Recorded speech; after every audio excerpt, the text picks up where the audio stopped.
ሰዓትም እኮ ኢትዮጵያ ውስጥ የሚሞቱ ሰዎች አሉ። በዚህ ሰዓት፣ በዚህ ደቂቃ፣ በዚህ ሰከንድ አሁን የሚሞቱ፣ አሁን የሚታሰሩ፣ አሁን የሚገፉ ሰዎች ይኖራሉ። ስለዚህ መግደል የሚጠፋው ክፉ መንፈስ ከኛ ሲርቅ ነው። ክፉ መንፈስን ከኢትዮጵያ ስናርቀው ነው። በየጊዜው ሰው እየመጣ እንደምትሰሙት እንዲህ ይለናል። ለምሳሌ በጥር እንደዚህ ይሆናል፣ ኢትዮጵያ እንዲህ ትሆናለች ይችላል። አንዱ መጥቶ ደግሞ የለም የካቲት እንደዚህ ይሆናል። አንዱ መጥቶ ሚያዝያ እንዲህ ይሆናል። አንዱ መጋቢት፣ አሁን አንዱ ደግሞ መጥቶ ሐምሌና ነሐሴ ጉድ ሊፈላ ነው ይላል። ሌላው መጥቶ ደግሞ 2015 መስከረም ጨምሮ የኢትዮጵያ ፀሐይ ሊወጣ ነው ይላል።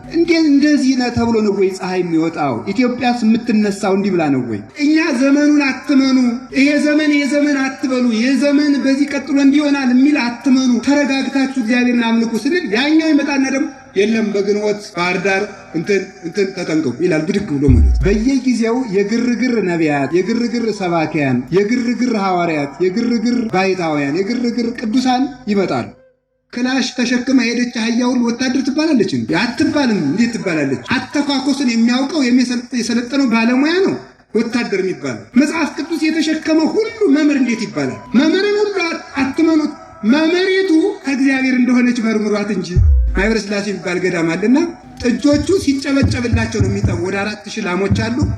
ሲጨበጨብላቸው ይጠባሉ። እረኞቹ ይበቃቸዋል ብለው ሲያስቡ እኔ የሚገርመኝ 4000 ጥጃ ተልቆ ካለ እናቱ ጡት ሌላ ይጠባ። 4000 ላም ለይቶ መጥባት እንዴት ከባድ ነው እናንተ! ለእነዚያ ጥጆች ያለ አይምሮ ጠፍቶን እኛ ያገኘነውን ጡት ሁሉ መጥባት፣ እዚያ በኋላ መሞት። ወይ ልጅ አይሉን ወይ ዝንጀሮ አይሉን፣ ልክና መልክ የሌለንን እየጠፋን ካለ ነው የእናታችን ያልሆነውን ጡት ስለምንጠባ እኮ። ሲያጨበጭብላቸው ይተዋሉ ጥጆች። በቃ ስንላችሁ ተውት፣ ቀጥሉ ስንላችሁ ቀጥሉ። የቤተ ክርስቲያንን መምህራንን አታጥፉ። መምህር ከመግፋት ይሰውረን እግዚአብሔር።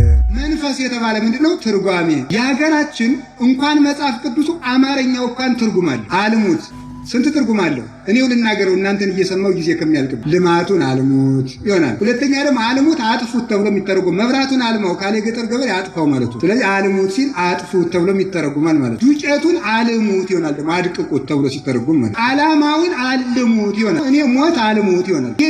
የኢትዮጵያ እኮ ገበሬው ሁሉ መጽሐፍ ቅዱሳዊ ጠንቅቆ የሚናገር ነው። ውጣልኝ እንኳን አይልም። አለዝቦ ባትክን አሳዩንም።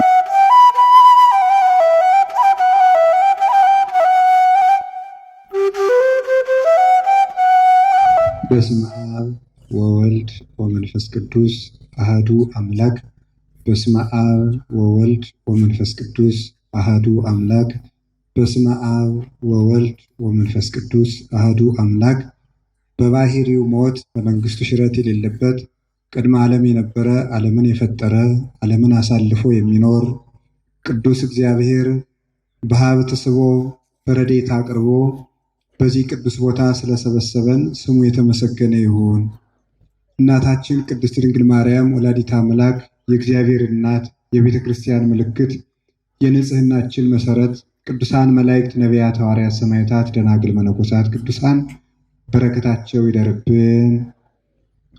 ብፁዕ አባታችን አቡነ አብርሃም በኢትዮጵያ ኦርቶዶክስ ተዋሕዶ ቤተ ክርስቲያን የጠቅላይ ቤተ ክህነት ዋና ስራ አስኪያጅና የባህር ዳር ሀገረ ስብከት ሊቀ ጳጳስ፣ ክቡር መላከ ሰላም ኤፍሬም ሙሉ ዓለም የባህር ዳር ሀገረ ስብከት ዋና ስራ አስኪያጅ፣ መላከ ብርሃን ፍስሐ ጥላሁን ክቡር አባታችን የዚሁ ሀገረ ስብከት ዋና ጸሐፊ፣ የተከበራችሁ ሊቃውንተ ቤተ ክርስቲያን፣ መምህራን፣ ካህናት፣ ዲያቆናት፣ የእግዚአብሔር ቤተሰቦች አንድነት አንድ አምላክ በሚሆን በአብ በወልድ በመንፈስ ቅዱስ ስም እንደምን ዋላችሁ?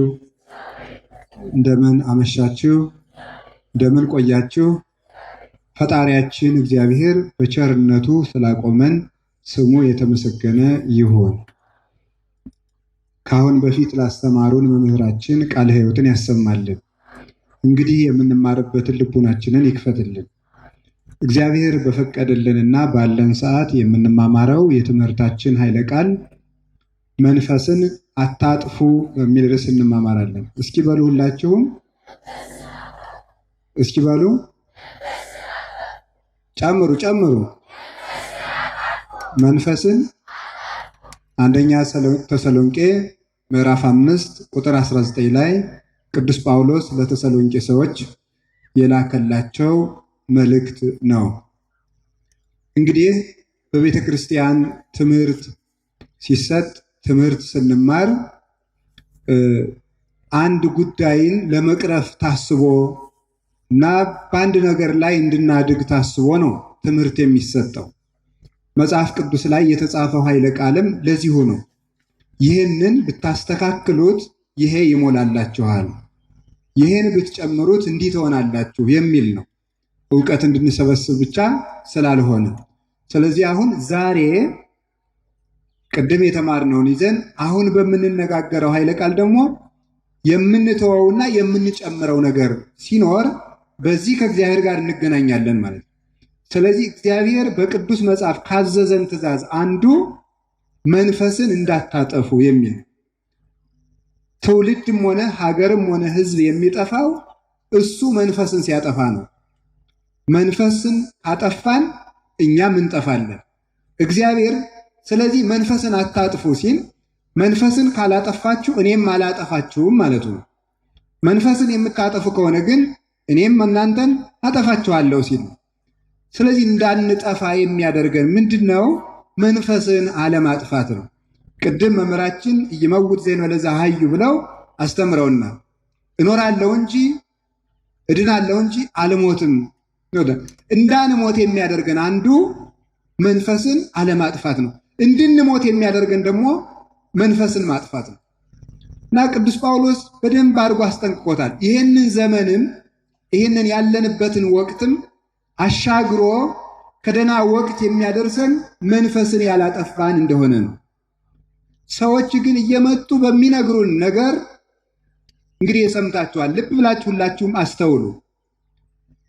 በየጊዜው የግርግር ነቢያት፣ የግርግር ሰባኪያን፣ የግርግር ሐዋርያት፣ የግርግር ባይታውያን፣ የግርግር ቅዱሳን ይመጣሉ። መቼም ዘመን መቼም ከእውነት አጠገብ ውሸት ጠፍቶ አይደል። በእግዚአብሔር መስመር ሳጥናኤል ተነስቷል፣ በቃየል አቤል ተነስቷል፣ በሙሴ ጠንቋዮች ተነስተዋል፣ በኤልያስ አክዓብ አለ፣ በዳዊት ሳኦል አለ፣ በሌሎችም ዘመን እንዲህ ያለ ነገር። እንዲያውም አንድ ነገራችሁ፣ ዓለም እስከሚጠፋ ድረስ ከዚች ምድር ብቻ ሳይሆን ከቤተ ክርስቲያን ውስጥም እንኳ ቢሆን ክፉ ሰው አይጠፋም። ይህ እስከ መጨረሻው የሚዘልቅ ነገር ነው። አውቀ ነው የምንሄደው ነገር ነው።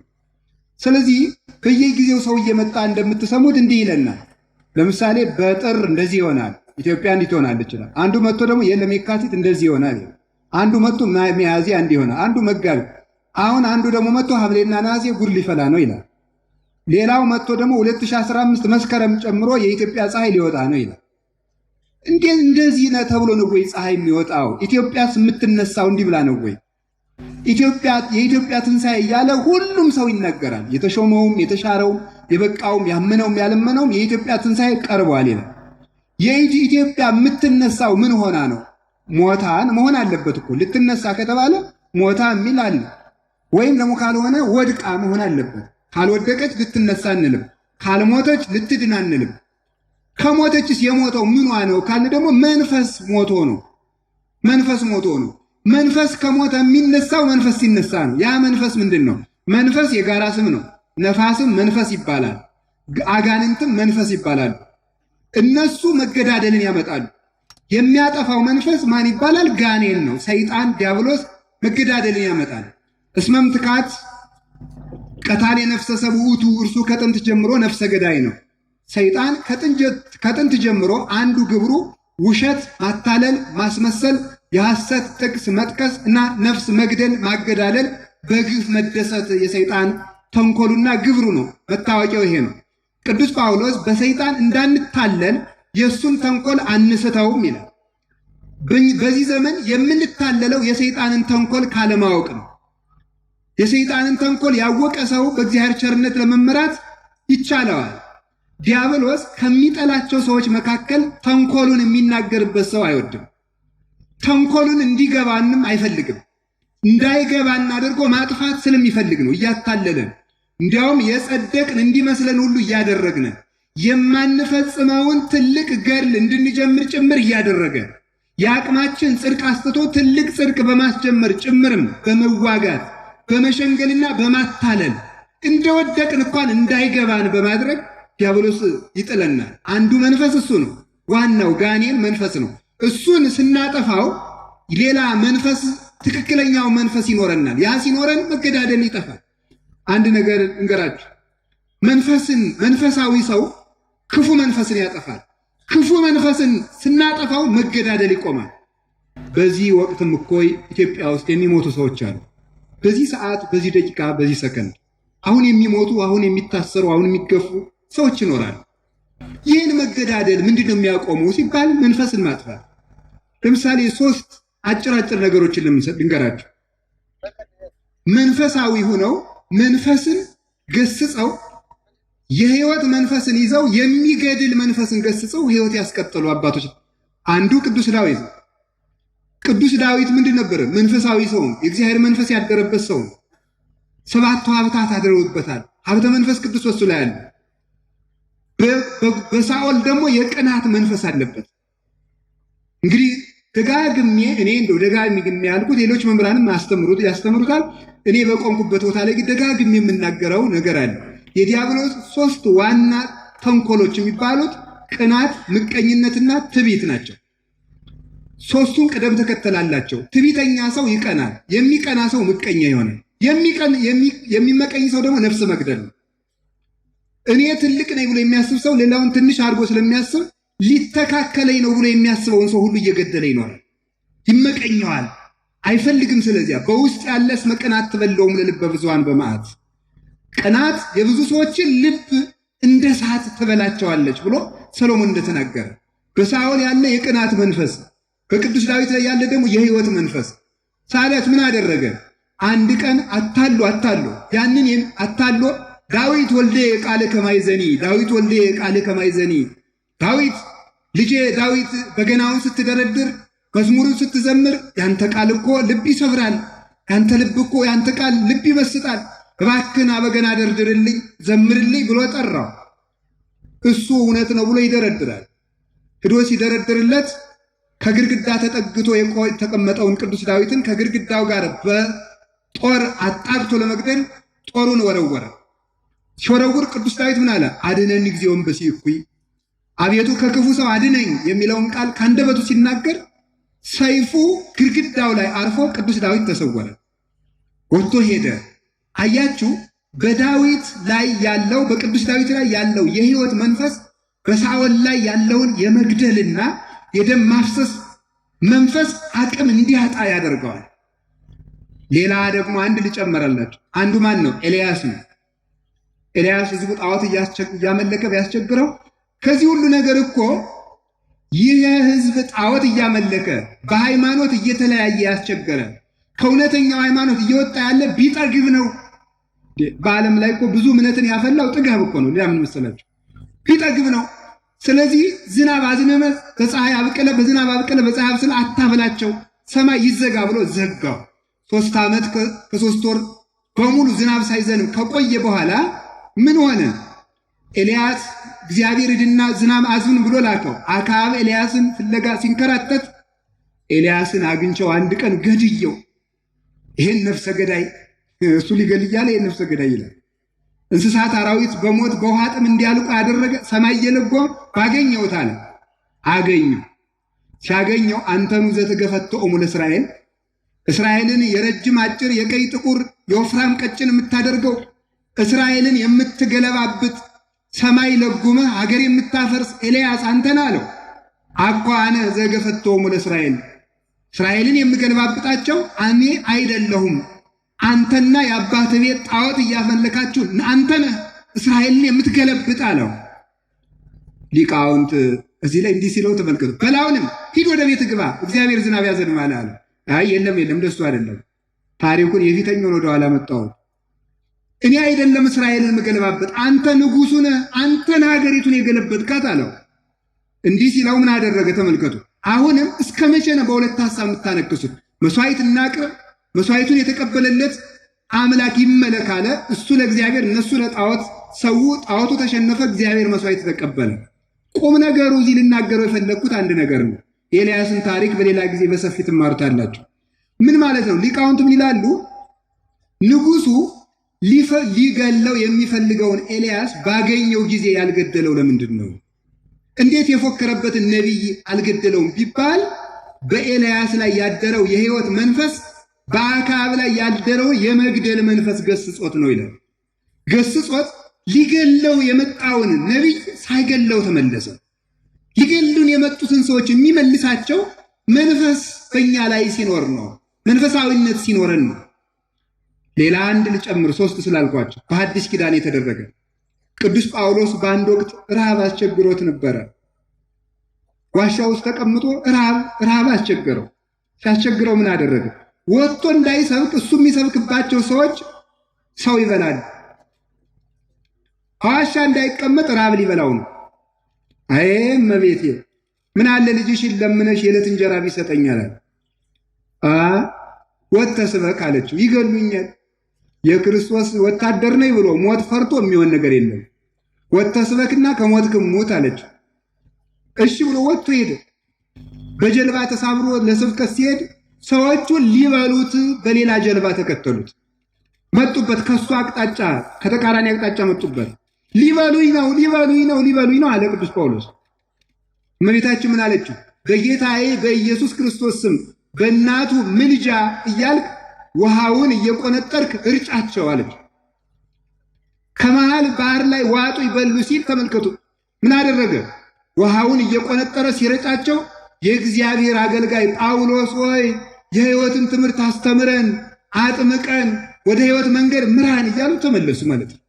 ለምን? በቅዱስ ጳውሎስ ላይ ያደረው የሕይወት እሙይዝ አምሰጠት ነፍስነ ያለ ቅዱስ ጳውሎስ። ቅዱስ ዳዊት ለዚህ ነው ነፍሳችን ከጎርፍ ፈሰሰች አመለጠች። አምሰጠት ነፍስነ እማይሃከክ፣ ነፍሳችን ከውከከት ውሃ ከጎርፍ አመለጠች። መስገር ክስሰ ተቀጥቀጠት ሆነ ይነሰድህነ ብሎ የተናገረው ለዚህ ነው። በቅዱስ ጳውሎስ ላይ ያደረው የሕይወት መንፈስ የእነዚያ ነፍሰ በላ ሰዎች፣ የሰው ደም የሚቀምሱ ሰዎችን የመግደል መንፈስ አራቀው። ዛሬም ክርስቲያኖችን በሚያርዱ ንጹሕ ኢትዮጵያውያንን በሚያርዱ በሚገድሉ ላይ ያደረውን የመገዳደልና የደም መፍሰስ መንፈስ አምላክ ቅዱሳን በሐዋርያት ሥልጣን ያስወግድልን። የአባቶቻችን አምላክ ይርዳን። ስለዚህ መግደል የሚጠፋው ክፉ መንፈስ ከኛ ሲርቅ ነው። ክፉ መንፈስን ከኢትዮጵያ ስናርቀው ነው። ያን ክፉ መንፈስ የሚያርቀው በእኛ ላይ ያለው መንፈስ ያልጠፋ እንደሆነ ነው። ስለዚህ ክፉ መንፈስ እንዲጠፋ መንፈስን አታጥፉ። እስኪ በሉ ክፉ መንፈስ እንዲጠፋ በሉ። ምን አታጥፉ? መንፈስን አታጥፉ። መንፈስን ካላጠፋችሁት ክፉ መንፈስ ይጠፋላችኋል። መንፈስ ምንድን ነው? ቅዱስ መንፈስ። ያ ቅዱስ መንፈስ ልናጠፋው የማይገባን ከኛ ጋር ሊኖር የሚገባው መንፈስ አለ። የመጀመሪያው መንፈስ መንፈስ ቅዱስ ነው። እንደምታውቁት መንፈስ ቅዱስ ኢታምዕጎ ለመንፈስ ቅዱስ ዘቦቱ አተቡክሙ፣ በ40 ቀን በ80 ቀን የከበራችሁበትን የታተማችሁበትን መንፈስ ቅዱስን አታሳዝኑት፣ ማደሪያ አታሳጡት። መንፈስ ቅዱስ ከእናንተ ማደሪያ እንዲያጣ አታድርጉት ማለቱ ነው። መንፈስ ቅዱስ ለምን? በ40 ቀን በ80 ቀን ከኛ ጋር አድሯል። ሰው በውሃ ይጠመቃል፣ ሜሮን ይቀባል። ያን ጊዜ የንጉሥ መቅደስ ይሆናል። የተአምሩኑ ከማንትም ታቦቱ ለመንፈስ ቅዱስ፣ እናንተ የመንፈስ ቅዱስ ማደሪያ እንደሆናችሁ አታውቁም ምን ብሎ እንደተናገረ ሰው የእግዚአብሔር ማደሪያ ነው። ሰው የእግዚአብሔር ሀገር ነው። ያን በበደለ ጊዜ ግን መንፈስ ቅዱስ ከሱ ማደሪያን ያጣል። ሲረክስ ሲጎሰቁል ከእግር ጥፍሩ እስከ ራስ ጠጉሩ ያለውን አካሉን ሲያረክሰው መንፈስ ቅዱስ በሱ ማደሪያ ያጣልና ይሸሸዋል። ሲሸሸው ያ ጊዜ ምን ይሆናል ማለት ነው? ሰውየው ብቻውን ይሆናል። ብቻውን ሲሆን ደግሞ ማንም እነስት ጸቆኖ ብሏል በኢሳይያስ። አጥሩን አፈርሰዋለሁ፣ ቅጥሩን አፈርሰዋለሁ። ከዚያስ ምን ሆነ? ወይ በላ ሁሉ ኃላፊ ፍኖት፣ ኃላፊ አግዳሚ ሁሉ እየቆረጠ ይበላዋል። አጥር የሌለው አዝመራ ስለሆነ የመንፈስ ቅዱስ አጥር ቅጥር ከኛ እንዲርቀን እንደ ጦር ጉሮሮ እንደ ፈረስ ጆሮ ተካክለን እንበድላለን፣ እንሰርቃለን፣ እናመነዝራለን፣ እንዋሻለን። የቤት ውስጥ ክርስትና የለንም፣ የቤተ ክርስቲያን እንጂ።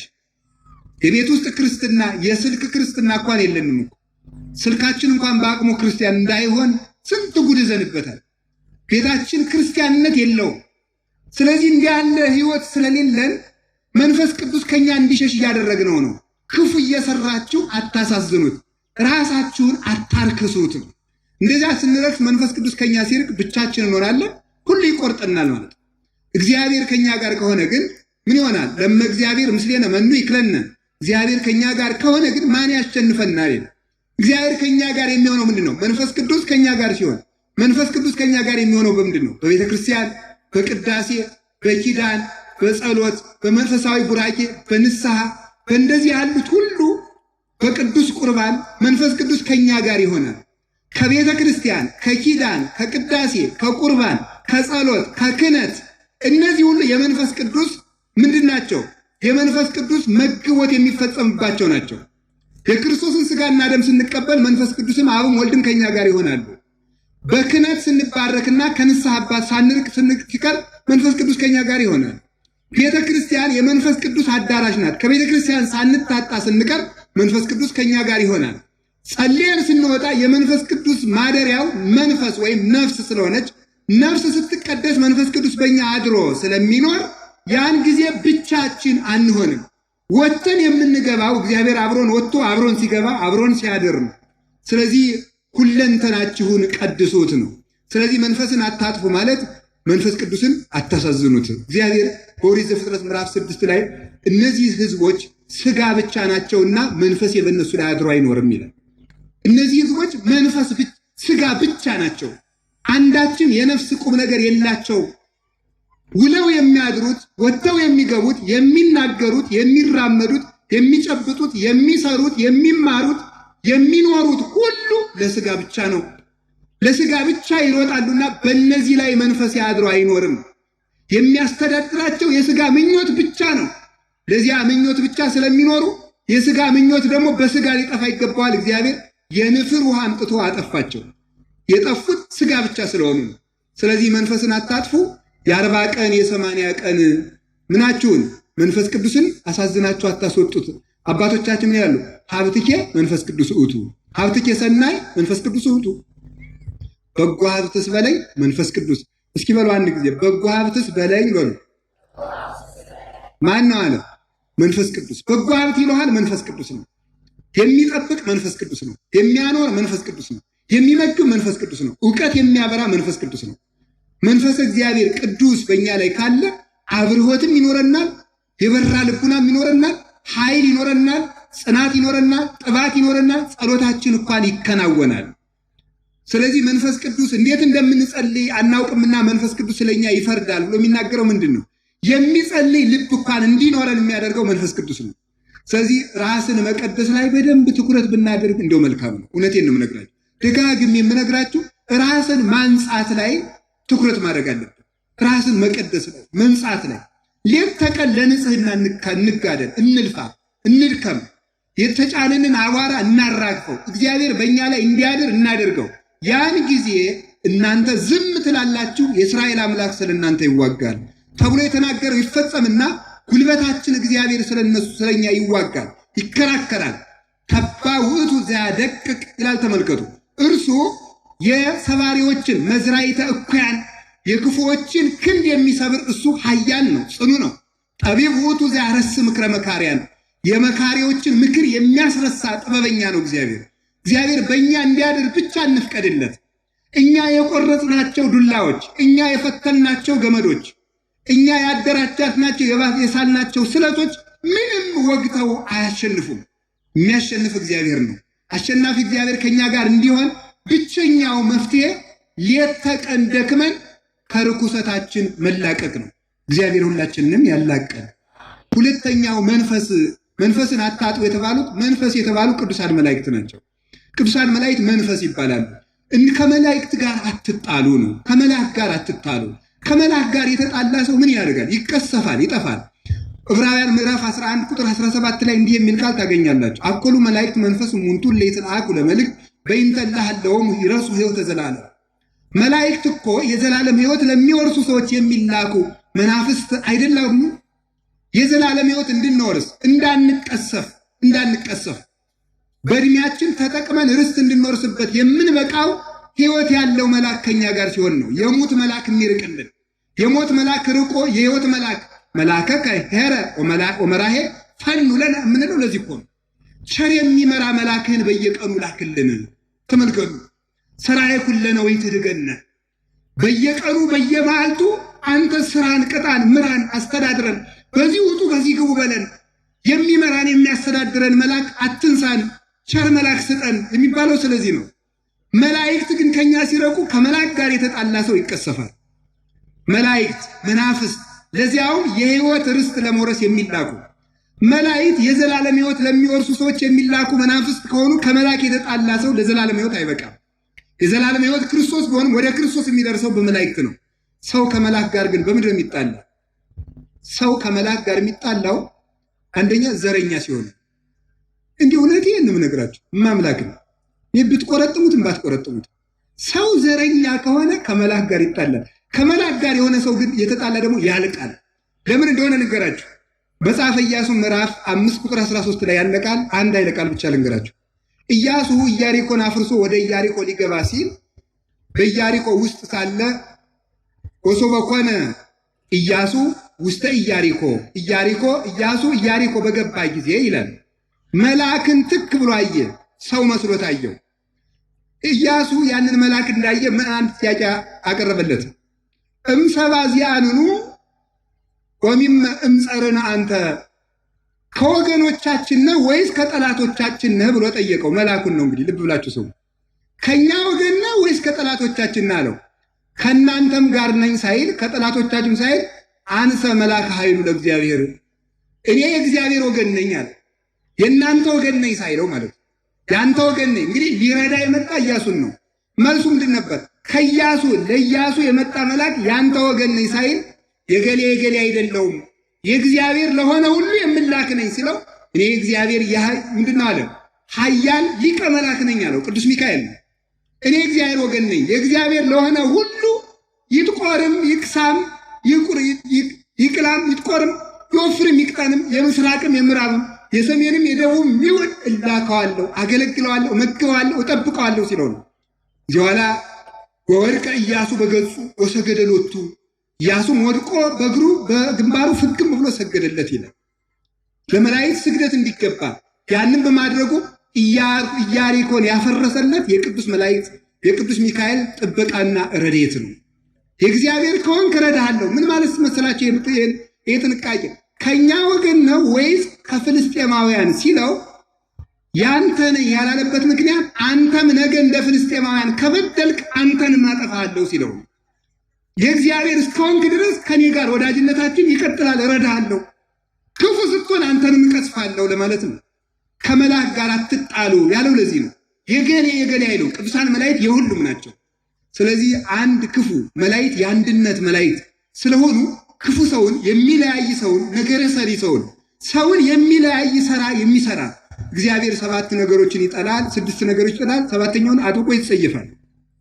ትዕቢተኛ ዓይን፣ ሐሰተኛ ምላስ፣ የሰው ደም የምታፈስጅ፣ ወደ ክፉ የምትግረሩት፣ ክፋትን የምታበቅል ልብ ይልና 7ኛይቱን እግዚአብሔር አጥብቆ ይጠላታል። በወንድማማች መካከል ጠብን የሚዘራ አንደበት ይላል። ነገር ሰርቶ አገር የሚያፈር ሰው የሚያጣላን ሰው ማለት መላእክት የአንድነት ናቸውና የሚለያይን ሰው ማህበርን የሚበትን አንድነትን የሚያጎድል አንዱን ከአንዱ የሚያሳንስ ሰው ምን መሆን አለበት? ይህንን መላእክት ይጣሉታል። አሁንም ቢሆን ለቤተ ክርስቲያን ስንል ሁላችንም መጠበቅ ያለብን አንድም ነገር ከምናችንም ሁሉ በላይ የቤተ ክርስቲያን አንድነት ሊቀድም ይገባል። ከምንም በላይ ከምንወደው መምህር፣ ከምንወደው ካህን፣ ከምንወደው መነኩሴ ከሁሉም ቤተ ክርስቲያን ትቀድማለች። ቤተ ክርስቲያን ስትኖርልን ሁሉ ይኖራል። ለቤተ ክርስቲያን አንድነት ቅድሚያ መሞት፣ ከሞትም ለሷ እንሞታለን። ስለዚህ የሚለያይን ሰውን መላእክት ይጣሉታል። ንስሐ የማይገባን ሰው መላእክት ይጣሉታል። በሰማይ መላእክት በአንድ ንስሐ በሚገባ ሰው ደስታ ይደረጋል ከተባለ ንስሐ በማይገባ በአንድ ኃጢአተኛ ሰው በሰማይ መላእክት ሐዘን ይደረጋል። ቃል በራማ ተሰማ ይላል አይደል እንዴ? በራማ ቃል ተሰማ ይላል። ማቴዎስ ወንጌል ምዕራፍ 2 ላይ ልቅሶ ሐዘን ተሰማ ይላል። ራሔል እንዘ ትበኪ በይንተ ውሉዳ፣ ራሔልም አለቀሰች ስለ ልጆቿ። እስመ ይኮንዋ ውሉደ፣ ልጆቿ ልጅ አልሆኗታምና ራሔል አለቀሰች። ቃል በራማ ተሰማ ይላል። ይህን ሊቃውንት ሲተረጉሙት ራሔል የተባለች መንግሥተ ሰማያት ናት። ራሔል አለቀሰች ማለት መንግሥተ ሰማያት የሚገባባት አታዘነች። ከልሂቅ እስከ ደቂቅ እየበደለ ሰው ሁሉ አልገባብኝ ብላ አዘነች። በራማ ተሰማ ራማ በልዑል መካን በሰማይ ልቅሶ ተሰማ ማለት መላእክት ስለ ሰው ልጆች ክፋት አዘኑ። ሰው እንዴት ያለ ፍጡር ነው አምላኩ ሞቶለት እንኳን የማይመለስ ብለው አዘኑ ማለት። መላእክትን የሚያሳዝናቸው ንስሐ የማይገባ ሰው ነው። እግዚአብሔር አሁን ሊቅ ስለሆን የሚምረን መስሏችኋል? እግዚአብሔር እንደው አሁን ዝም ብለን እግዚአብሔር ይዘበትበታል፣ እግዚአብሔር ይቀለድበታል፣ እግዚአብሔር በማስመሰል ያጸድቃል? አያጸድቅም። ሁላችንም ንስሐ መግባት ይጠበቅብናል። አሁን ይሄ የሐዋርያት ጾምም የንስሐ ጊዜያችን መሆን አለበት። ለምደነዋል። ለነገሩ ንስሐውን ማለት ንስሐ ግቡን ለመድ ነው። አሁን ማለት ያ በሀገራችን ገበሬ የበሰበሰ ዝናብ አይፈራም ይላል። ሰው ዝናብ ከመታው ዝናብ እንደማይፈራ አሁን ኃጢአትን ስለለመደው ሰው አይደነግጥም። ሰሎሞን አለ ብፁዕ ዘይደነግጥ በእንተ ጽድቅ አለ ተግሣጽ 3 ቁጥር 1 ላይ ስለ ጽድቅ የሚደነግጥ ሰው ምንድነው? ብፁዕ ነው። እንዲያውም ሰው ወደ ቤተ ክርስቲያን እየቀረበ መጣ ቁጥር ኃጢአትን እየለመደው እያቻቻለው ይመጣል። እንዲያውም ምን ይላል? ኃጢአተኛነትን እንደ ስልጣኔ እየቆጠረ ተው እባካችሁ ይህች ስራት አልገባህም እናቴ አንተ ገና ነህ የዛሬ 5 ዓመት እናያለን ጀማሪ ክርስቲያን ከጳጳስ ይበልጣል እንደተባለው ማለት እንዳይጸድቅም እንመጻደቅበታለን። አቃላዮች እንሆናለን። ማቃለል ስርዓትን ሁሉ ሲቀነስ ይሄ ቀላል ነው። ዋናው ትልቁ ነገር ይሄ ነው። አረ ስንት ከባድ ኃጢአት አለ እያል ለኃጢአታችን እንዲህ አለ። እግዚአብሔር የሚወደው ኃጢአት አለ ወይ አለ ዮሐንስ አፈወርቅ። የለም። እግዚአብሔር የሚወደው ኃጢአት ከሌለ እግዚአብሔር ኃጢአት የሆነን ሁሉ ከጠላ ያንን ኃጢአት የሚሰራን ሰው ገሃነም ያወርደዋል? አያወርደውም? ያወርደዋል። እንግዲያስ የኃጢአት ከባዱ የትኛው ነው ካልከኝ ይላል ተመልከቱ፣ ሲኦል የማያወርድ ኃጢአት እስከሌለ ድረስ ሁሉም ኃጢአት ከባድ ነው ይላል። ነፍስ መግደል ከባድ ነው፣ ዝሙት ከባድ ነው፣ ጥንቆላ ከባድ ነው፣ ስድብ ቀላል ነው አትበል። ሲኦል እስካወረደ ድረስ ሁሉም ኃጢአት እኩል ነው ነው የሚለው። ሁሉም ኃጢአት ትንሽ የሚባል ጽድቅም የለም፣ ትንሽ የሚባል ኃጢአትም የለም። ስለዚህ ሁሉንም ለቅመ ተዘጋጅተህ አጥራቸው፣ ራስህን ንጹህ አድርግ። ስለዚህ ቅዱሳን መላእክት ቢያንስ ቅድም እንዳልኳችሁ የመጀመሪያው ባንረክስ ባንጎሰቁል እግዚአብሔር ያድርብን ነበር።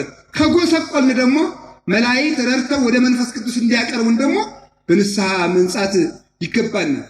ሶስተኛ ባልንጀራውን የሚጠላ ሰው መላእክት አይወዱም። አሁን ማቴዎስ ወንጌል ምዕራፍ 18 ያለ አንድ ቃል ልንገራችሁ። ይሄ ነገር ስለለመዳችሁት ሊቀልባችሁ ይችላል። በማቴዎስ ወንጌል ምዕራፍ 18 ላይ ይላል ከነዚህ ከታናናሾቹ አንዱን እንዳትንቁ ተጠንቀቁ ካለ በኋላ ምንድን ያለ?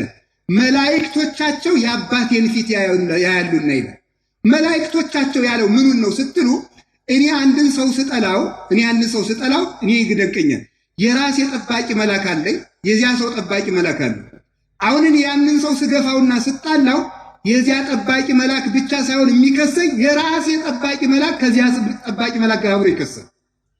ይህንን ሰውዬ ምክንያቱም መላእክት የፍቅር ጠባቂዎች ስለሆኑ ይህ ሰውዬ ያንን ሰው ባልንጀራዬን እንዲጠብቀው ያዘዝከውን ያን ሰው ስለገፋው ቅሰፈው ብሎ የእኛ ጠባቂ ሂዶ ከምንጠላው ሰው ጋር ሆኖ ይከሰናል። ከዚህ በኋላ ይህንን ሰው ከምታስጠብቀኝ አውሬ ብጠብቅ ይሻለኝ ነበረ፣ ቅሰፍልኝ፣ እድሜውን አሳጥረው ይለዋል። እንስሳትን ብጠብቅ ይሻለኛል፣ ወንዙን ብጠብቅ ይሻለኝ፣ እድሜውን አሳጥረው ይላል። በእውነቱ ማለት ስለዚህ ንስሐ ካልገባን ካልተዘጋጀን ፍቅር ከሌለን የማንታረቅ ከሆነ መላእክት ይጠሉናል። ከመላእክት ጋር የተጣላ ሰው ደግሞ ቅድም ባሕራንን መምህሩ ስለተረኩላችሁ ስላስተማሩን ወደ እሱ አልገባም። የጠፋውን ሰውዬ መጠቆም ፈልጌ ነው። ሶበትርየ ወሙ ለጠቢባን ይመውቱ ወከማሁ ይታጎሉ አብዳን ላልቦሙ ልብ ተብሎ ጧት በምስባክ የተሰበከልን እንደዚህ ልብ የሌላቸውም ሰዎች ይጠፉ። የባሕራንን መዳን እንዳየነው ደግሞ የዚያን ሰው ጥፋት የምናየው ከመላእክት ጋር ተከራክሮ መዳን የለም። ስለዚህ እንታረቅ፣ መከፋፈል እንተው፣ ሰሞኑን እንታረቅ። እንዲሆን እንደሆነ ንስሐ እንግባ። በሶስቱ መላእክት ይመጣሉ። ያ የሆነ እንደሆነ ደግሞ መላእክት ደግሞ አንድ መልአክ ብቻውን የእስራኤልን ጠላት አስጥሞ 60,000 አጋር ከነዓን መርቶ ያደረሰ አንድ መልአክ ነው፣ ቅዱስ ሚካኤል ነው። እግዚአብሔርም ለመላእክት ለእስራኤል ምንድን ያላቸው? መልአኬን እልካለሁ እንዳታሳዝኑት ተጠንቀቁ ነው። መልአኬን እልካለሁ፣ ሚካኤልን እልከዋለሁ፣ እንዳታሳዝኑት ተጠንቀቁ። የሚመራችሁን መልአክ ካልተጣላችሁት ረክሳችሁ የማትሉ ከሆናችሁ መልአክ ከእናንተ ጋር ይሆናል፣ በሳይል ይታደጋችኋል ብሏል። የቅዱስ ሚካኤል አምላክ ሁላችንንም ይታደገን። አጭር የሆኑ አንድ 3 ነጥቦችን ተናግሬ ልጠቅልል ትምህርቴ አላችሁ። እግዚአብሔር ከሁላችን ጋር ይሁን። ከመላእክት ጋር ግን ከታረቅን ግን ደግሞ ቸርነት ይደረግልን። አይዟችሁ ማወቅ የሚገባችሁ ደስ ለቅዱስ ሚካኤል አንድ ነጥብ ብቻ ልናገር። በቤተክርስቲያን ውስጥ ብዙ መላእክት አሉ፣ ግን ከነዚያው 9 ልንገራችሁ። አንዱ ደጀ ሰላም ላይ ይሆናል። ይቅርታ፣ ሁለቱ ደጀ ሰላም። እስኪ ደጀ ሰላም በሉ። ሁለቱ ደጀ ሰላም፣ ሁለቱ ዝንቦ ታውቃላችሁ? የድሮ ቋንቋ ዝንቦ ማለት ታዛ በቃሽ በረንዳ በዚያ ይሆናሉ። ስንቱ መጡ? 4። ሁለቱ ከቅኔ ማኅሌት ስንት መጡ? ሁለቱ ከቅድስት ስንት መጡ? 1 ከመቅደስ ስንት ይመጣል? 9። አሁን እንዲሆኑና ይጠብቃሉ። ይሄ በየቀኑ ሌሎች መላእክት ይመጣሉ። እነዚህ ስራ ተሰጥቷቸው ቤተክርስቲያንን የሚጠብቁ ናቸው። መላእክት ቤተክርስቲያንን የሚጠብቁ መላእክት አሉና ይላል። ተመልከቱ፣ ዲያቆኑ ቅዳሴ ላይ ማለት ማንም እዚህ ውስጥ በክፋት እንዳይቆም ተጠንቀቁ ይላል። ቤተክርስቲያን የሚጠብቁ መላእክት አሉና አይምሮ ሀበዘ ትቀውሙ፣ የቆማችሁበትን ቦታ አስተውሉ ይላል።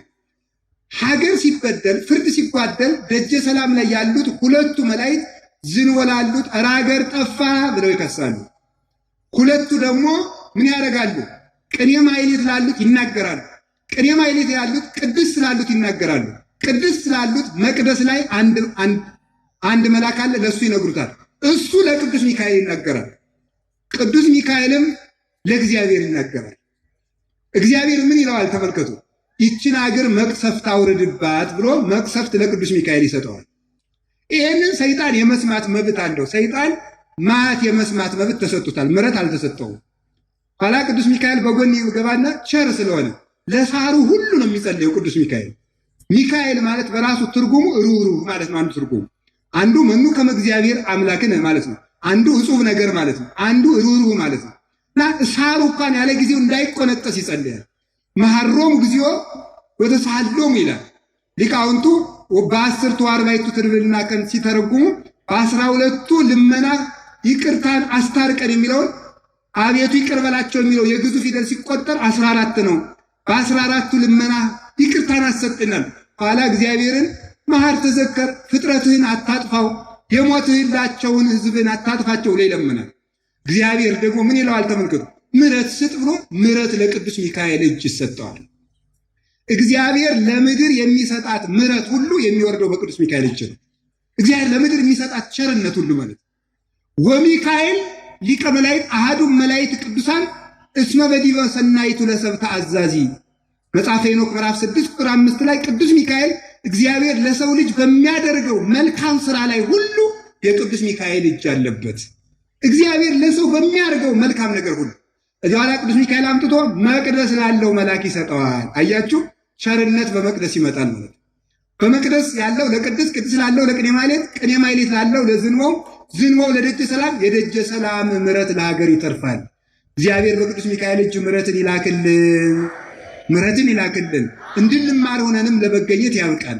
ስለዚህ ሌላው አሁን ቅድም ያልኳችሁን ነጥቦች ለመናገር መንፈስን አታጥፉ። እስኪ በሉ መንፈስን ምን አትበሉ?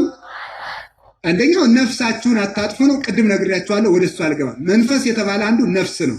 ነፍሳችሁን የሚጎዳ ስራ አትስሩባት ነው። የእግዚአብሔር ሀገሩ ልብ ነው። እስኪ በሞት ይበሉ አንድ ጊዜ።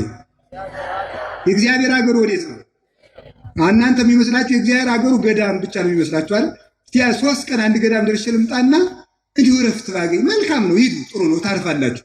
ቁም ነገሩ ግን የመጀመሪያው እግዚአብሔር ሀገሩ ልብ ነው። ዘሰማይ ወምድር ዘያገምሮ ልብሳ ይላል። ተመልከቱ። ዘቁ በንጽሕ ይኩን ማይደሮል ሰማይና ምድር የማይችለውን እግዚአብሔር በንጽህና የተጠበቀ ልብ ሀገሩ ይሆነዋል ይላል። ለንጹህ እግዚአብሔር ሀገሩ ልብ ነው። ልቡን ከቂም ያነጻ ሰው የእግዚአብሔር ሀገር ይሆናል። ስለዚህ ነፍሳችሁን አትበድሏት።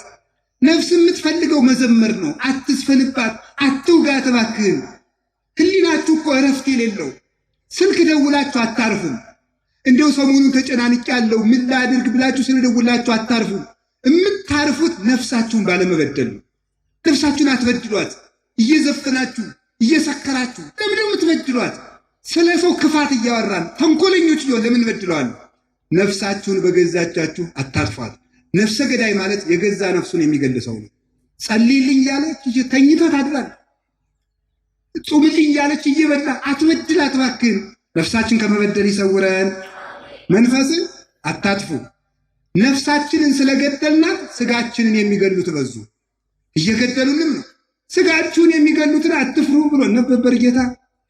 አዎ ነፍሳችን ጤና ብትሆን አንፈራም ነበር። ግን ነፍሳችን ጤንነት ስለሌላ ስጋችንን የሚገሉትን እንፈራለን። ስጋችን የሚገሉት የሚርቁት ከገደሉንም ሞታችን የሚጠቅመን ነፍስ በጤንነቷ አይኖረች እንደሆነ ነው። ይህን ያደረገነው ነፍሱን ያላጠፋ ይባላል። በመጨረሻ ሁለቱ የቀሩኝ አንደኛው መምህሩን አታጥፉ ነው። እስኪ መምህርን አታጥፉ በሉ። መምህር መንፈስ ይባላል። መምህር መንፈስ ይባላል። መምህርን አታጥፉ ምን ማለት ነው? አሁን በዚህ ዘመን ሊጠፋ ሲል አንዱ ምልክቱ መምህር መብዛት ነው። መምህር በቃ ይበዛል። አሁን አደራችሁ በሞቴ እንዳትቀየሙ። ሰንበት ተማሪው ራሱን የቻለ መምህር ነው። ምን ማለት መሰላችሁ? አዎ መምህር ሁኑ፣ ጥሩ ነው፣ ደስ ይለኛል፣ ሁኑ። ግን መምህር ልሁን እንደው በቃ መምህር ሁሉም መጽሐፍ ቅዱስን ያነብና መጽሐፍ ቅዱስ ላይ ግን እንዲህ ይላል። ደግሞ በጣም አንድ የሚያሳዝነኝ ነገር ልንገራችሁ። ቆይ እገሌ እንደዚህ የሚያደርጉ ሰዎች ስህተት ናቸው ተብሎ ከቤተ ክርስቲያን መምህራን ሲነገር፣ ያኛው ደግሞ የለም እንደዚህ ነው ብሎ ሲነገር ማንን እንመን ይላል ህዝቡ ማለት ነው። መጀመሪያ መምህሮቻችሁን ለዩ። መምህር ለዩና መምህራንን አታጥፉ። መምህር ማለት ቤተ ክርስቲያን ሰፍራ ቆጥራ የሰጠችው ሰው ነው። መጽሐፍ ቅዱስ አንግቶ ክላሽ ተሸክማ ሄደች አህያ ሁሉ ወታደር ትባላለች? አትባልም። እንዴት ትባላለች? አተኳኮስን የሚያውቀው የሰለጠነው ባለሙያ ነው ወታደር የሚባለው። መጽሐፍ ቅዱስ የተሸከመው ሁሉ መምህር እንዴት ይባላል? እንዴትስ እነሱስ ቤተክርስቲያን ያምሷታል? እንዴት ስራ ሰሪው ይበዛል? አንዱ እንዲህ ነው። እኛ ዘመኑን አትመኑ፣ ይሄ ዘመን አትበሉ፣ የዘመን በዚህ ቀጥሎ እንዲሆናል የሚል አትመኑ፣ ተረጋግታችሁ እግዚአብሔርን አምልኩ ስንል ያኛው ይመጣና ደግሞ የለም በግንቦት ባህር ዳር እንትን ተጠንቀቁ ይላል። ብድግ ብሎ ማለት ማንን እንመን ይላል። መምህራን አታምኑም እንዴ? መምህራንን እመኑ። መጀመሪያ በቤተ ክርስቲያን መምህራን ማን ናቸው? እንዲህ ይላል ቅዱስ ዮሐንስ አንደኛ ዮሐንስ ምዕራፍ 5 ቁጥር 1 ላይ ኢትመንዋ ለኩላ መንፈስ አላ አመክርዋ ለመንፈስ ለመማ በእግዚአብሔር ይእቲ። መንፈስን ሁሉ አትመኗት ማለት መምህርን ሁሉ አትመኑት። መምህርን ሁሉ አትመኑት። መምህሪቱ ከእግዚአብሔር እንደሆነች መርምሯት እንጂ መንፈስ ነው የሚለው። መንፈሱ ከእግዚአብሔር እንደሆነ ማለት ይህ ሰው ከእግዚአብሔር ነው ወይ ብላችሁ መምሩት። ምን ማለት ነው? የእግዚአብሔር የሆነ መምህር ምልክቱ ምንድን ነው ይላል? ክርስቶስ በስጋ እንደመጣ የሚያምን ሰው እሱ የእግዚአብሔር ሰው ነው። ክርስቶስ ተወልዷል የማይል ማን አለ? ምን ማለት ነው? ክርስቶስን በኑሮ በትምህርትና በሕግ የሚመስለው ሰው ነው። ኑሮውን የሚመስል የክርስቶስ በተለይ ምልክቶች አሉት ራሱ የዋህነት፣ ትሕትና፣ ፍቅርና ትዕግስት የሚባሉ እነዚህን የተከተላቸው ትህርምት ያለው ሊሆን ይገባዋል። ያ ባይሆን ደግሞ ምን መሆን አለበት? ሃይማኖቱ የቀና መሆን አለበት፣ የተማረ መሆን አለበት። ክርስቶስ ትምህርት ቤት ውሏል እኮ እሱ እንኳን ዘማሃሮ ለአብርሃም ነገር ልሳነ ዕብራይስጢ ልቀ እንዘ ይትሚሃር ልሳነ ዕብራይስጢ። ለአብርሃም የዕብራይስጥን ቋንቋ የገለጠ አምላክ አበ እመ እያለ ፊደል ቆጥሮን ያደገ የተማረ ሰው መሆን አለበት። ቤተ ክርስቲያን የላከችው መሆን አለበት። ከቅዱስ ሲኖዶስ ከጠቅላይ ቤተ ክህነት በሀገረ ስብከት ተመድቦ ስራ የተሰጠው ሰው መሆን አለበት። እንዲሁ ማንም ሊነዳን አይገባም። መምህራንን ለማወቅ ያብቃል። እንዲሁ ከማኅበረ ሥላሴ ጥጆች ብሰን ቁጭ እንበል። የማኅበረ ሥላሴ ጥጆች አሉ። ሁልጊዜ የምናገራቸው እዚህ ማኅበረ ሥላሴ የሚባል ገዳም አለና ጥጆቹ እኔ እንኳን እዚህ አልኖርኩም፣ በታሪክ የሰማሁት ነው። ጥጆቹ ሲጨበጨብላቸው ነው የሚጠቡ። ወደ 4000 ላሞች አሉ። ሲጨበጨብላቸው ይጠባሉ። እረኞቹ ይበቃቸዋል ብለው ሲያስቡ ይህ የሚገርመኝ 4000 ጥጃ ተልቆ ካለ እናቱ ጡት ሌላ ይጠባ። 4000 ላም ለይቶ መጥባት እንዴት ከባድ ነው እናንተ! ለእነዚያ ጥጆች ያለ አይምሮ ጠፍቶን እኛ ያገኘነውን ጡት ሁሉ መጥባት፣ እዚያ በኋላ መሞት። ወይ ልጅ አይሉን ወይ ዝንጀሮ አይሉን፣ ልክና መልክ የሌለን ሆነን እየጠፋን ካለ ነው የእናታችን ያልሆነውን ጡት ስለምንጠባ እኮ ነው። ሂደው ጠብ በቃችሁ ሲላቸው ደግሞ ሲያጨበጭብላቸው ይተዋሉ ጥጆቹ። በቃ ስንላችሁ ተውት፣ ቀጥሉ ስንላችሁ ቀጥሉ። የቤተ ክርስቲያንን መምህራንን አታጥፉ። መምህር ከመግፋት ይሰውረን እግዚአብሔር። ከቃሉ ጋር ናችሁ? የመጨረሻ ትርጓሜን አታጥፉ። መንፈስ ማለት ትርጓሜ ማለት ነው። እስኪ በሉ መንፈስ በሉ። ምን ማለት ነው? ትርጓሜ ማለት ትርጓሜ ነው። መንፈስ ማለት እንዲህ ይላል ቅዱስ ጳውሎስ ሁለተኛ ቆሮንቶስ ምዕራፍ 3 ቁጥር 6 ላይ እንዲህ ብሎ ይናገራል። እስመ ንባብ ይቀትል ወመንፈስ ያህዩ ይላል። ንባብ ይገላል መንፈስ ያድናል ይላል። በሉ በሞት ያን ጊዜ ንባብ ይገላል በሉ፣ መንፈስ ያድናል። ንባብ ይገላል መንፈስ ያድናል። ጨምሩ ንባብ ይገላል መንፈስ ምን ይላል? በዚህ አንቀጽ መንፈስ የተባለ ምንድነው? ትርጓሜ በሉ፣ ትርጓሜ በሉ እንጂ የሀገራችን እንኳን መጽሐፍ ቅዱሱ አማርኛው እንኳን ትርጉም አለው። እስኪ አንድ ጊዜ አልሙት በሉ። ስንት ትርጉም አለው? እኔው ልናገረው እናንተን እየሰማው ጊዜ ከሚያልቅብኝ። አልሙት ልማቱን አልሙት ይሆናል። ሁለተኛ ደግሞ አልሙት አጥፉት ተብሎ የሚተረጎም መብራቱን አልማው ካለ የገጠር ገበሬ አጥፋው ማለቱ ነው። ስለዚህ አልሙት ሲል አጥፉት ተብሎ ይተረጎማል ማለት ነው። ከዚያ በኋላ ምን ይሆናል ደግሞ? ዱቄቱን አልሙት ይሆናል ደግሞ አድቅቁት ተብሎ ሲተረጎም ማለት ነው።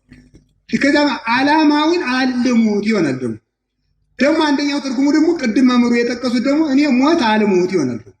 አልሙት አይ የኢትዮጵያ እኮ ገበሬው ሁሉ መጽሐፍ ቅዱሳዊ ነው፣ ጠንቅቆ የሚናገር ነው። ውጣልኝ እንኳን አይልም፣ አለዝቦ ባትክን አሳየኝ ነው የሚል። ባትክን አሳየኝ ሲል እግር ተገልጦ አይደለም የሚሰጠው፣ ውጣልኝ ማለት ነው።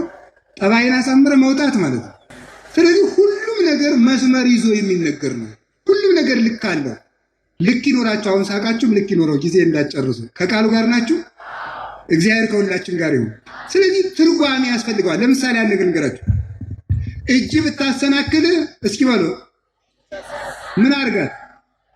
እስኪ ከእናንተ መካከል እጁ አሰናክሎት የሚያውቅ እጁን ያውጣል። እሺ ዛሬ ትቆረጡ ወይስ ምን ይሻላል?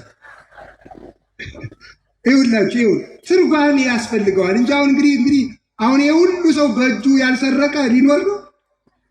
እዚህ ውስጥ ያልሰረቀኝ እንግዲህ አሁን ማጭዳን ብትጠን እንቁረጣችሁ ይተረጎማል። እጅ ብታሰናክል ማለት እጅን ቁረጠው ማለት ካልሆነ መጽሐፍ ቅዱስ የሚተረጎም ነው። ይሄ ምን ማለት ነው ታዲያ? እጅ የኃጢአት ምክንያት ከሆነ እምቢ በለው። አልሰጥም ካል እምቢ ብለህ ስጥበት። እግርን ቁረጠው ብታሰናክል ማለት ኧረ ደክሞኛል ልቀመጥ ሲል እየጸለቀ እምቢ ብለህ ቆምበት ነው እንጂ ቆርጠጣል ነው እንዴ? ዓይንን ብታሰናክል አውጠጣላት ማለት ምን ማለት ነው ታዲያ? ዓይንን እንደው በወስፌ እንደው አውጥተህ ጣለው ነው እንዴ? ምን ማለት ነው ታዲያ? ዓይን ልተኛ ቢል እምቢ ብለህ ጸልይበት እኮ ነው። ፈቃዱን ቁረጠው ነው። እና መጽሐፍ ቅዱስ ይተረጎማል። አይ እኛም እኮ አንብበን መንፈስ ቅዱስን ይገልጥልናል ይሏቸዋል። ደግሞ ለዚህ አንብበን መንፈስ ቅዱስ ይገልጥልናል ከተባለ ክርስቶስ መጽሐፍ አሳትሞ መሄድ ጠፍቶት ነው 3 ዓመት ሲተረጉም የከረመ? ለሐዋርያት ሲያስተምር የኖረ? ሐዋርያት መጽሐፍ እየጻፉ እያደሉ በዓለም መላክ አጥቷቸው ነው? በመምህራን የሚተረጎም ነው። ስለዚህ ምን ያደርጋሉ? ከቤተ ክርስቲያን ውጭ የሆኑ ሰዎች አንተ ይህንን የተማርከው የታወቅከው እንዳይሏቸው አስቀድመው ይላሉ። የቤተ ክርስቲያኑን ትርጓሜ ተረት ተረት ነው ይላል። ተረት ተረት ነው። ወንጌል ስበክ እባክህ ይላል። ወንጌል እሺ፣ እሱ ትናንትና እንትን የሚባል ሆቴል ስበላ ጨው በዝቶበት ነበረ ብሎ ሲያወራ ወንጌል ይሆናል። እኛ ዮሐንስ አፈወርቅ ቄርሎስ ብለን ስንጠቅስ ተረት ይሆናል። ህዝቡ ሞኝ ስለሆነ ይሰማል። ምን ይደረግ? ሰው ሲያገኝ ሞኝ ሲያገኝ አታሎ ነግዶ የማያልፋለን። ስለዚህ ሁላችንም የትርጓሜ ሰዎች እንሁን። ከቤተ ክርስቲያን መዋልን እንልመድ። እንዲሁም ቅዱስ ጳውሎስ ርቱ ትታገሱነ። ቅዱስ ጳውሎስ እናንተ ተው እንጂ ቆይ መምህሮቻችን ይምጡ በሉ። የመጨረሻ ቃል ነው። እስኪ በሉ ቆይ በሉ። መምህሮቻችን ይምጡ፣ ልትታገሱን ይገባል አለ ቅዱስ ጳውሎስ። የቆሮንቶስ ሰዎች ሲፋጁበት አስተምሯቸው ሄዶ ሐሰተኛ ገብቶ በትርጓሜ ሲበጠብጣቸው እንዴ ቆይ መምህራችን ይምጣ አትሉም እንዴ? ብንዘገይስ እስከምንመጣ አትጠብቁንም እንዴ ነው ያላቸው ቅዱስ ጳውሎስ። ቆዩ እንጂ ቆይ ጳውሎስ ይነገር፣ ቆይ ቄርሎስ ይጠቀስ። ለይንጻኬ ብፁዕ ጳውሎስ ማይከሌ ነው ይላል ቅዱስ ቄርሎስ ሲተረጉም። ንስጥሮስን ሲረታ እንዲህ የምትል ከሆነ እስቲ መምህራችን ጳውሎስ መጥቶ ይመስክር ይለዋል። ምስክር ሳታቆሙ ለምን ትረታላችሁ? ሳታስተረጉሙ ተርጓሚ ሳይጠፋ መምህር ሳይጠፋ ለምን እንጠፋለን? ስለዚህ ወገኖቼ አስተርጉመን እንድንድን፣ ከመላእክት ታርቀን እንድንድን፣ ከመንፈስ ቅዱስ ታርቀን እንድንድን፣ ነፍስና ስጋችን አስታርቀን እንድንድን አምላከ ቅዱሳን ይርዳን። ወስብሐት ለእግዚአብሔር።